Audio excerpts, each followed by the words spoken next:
The Nip and Stengel Ranch barn was built in the 1880s and is presently on the National Register of Historic Places in Sonoma County. Barn swallows nest under the eaves of our old barn here on the Sea Ranch. The barn and its outbuildings are symbolic of indigenous structures all through Northern California, which are the inspiration for architectural design here in the Sea Ranch.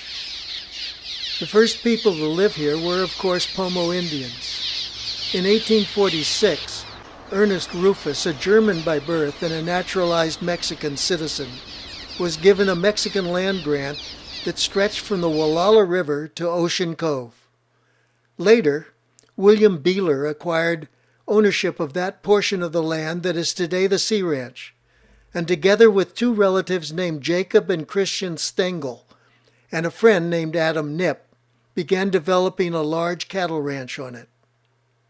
Anyone interested in this story should read Susan Clark's excellent history, Images of America, the Sea Ranch.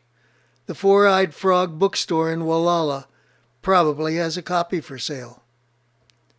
The Ohlson Ranch House dates from a later period and now serves as a small meeting space for the community now living in the Sea Ranch. The Native Plant Garden includes and identifies many of the native plants found throughout the community and indicates in which parts of the ranch they are to be found.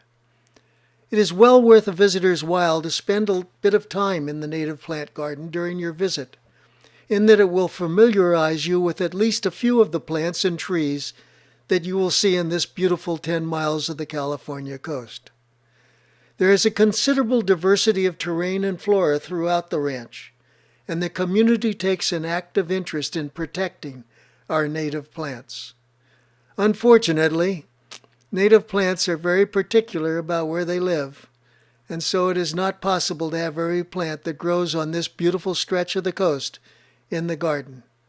But you will at least get a start in identifying what you are seeing along the bluff, in our oceanside meadows, up into the forests along the ridge, and over the ridge into the river valley on the eastern side of the community. I hope that you remember to pack some comfortable walking shoes, an old hat, and layers of clothing. Weather can change dramatically throughout the day and in the various mini-climates throughout the ranch. Those of us that live here find that dressing in layers is the best sartorial solution for a day outside. Because many of our wildflowers are very small, I personally recommend an old pair of pants that make getting down on your knees more feasible. But I leave that up to you folks. The recreation center includes a swimming pool with lanes, tennis courts, a half basketball court, a volleyball court, dressing rooms, and a sauna. Visitors staying in any of our vacation rental homes are considered to be guests of the owners and are thus eligible to use all of our recreation facilities. If uneven ground bothers you, you might bring along a walking stick, but that too is optional. A short path leads down to a nearby beach.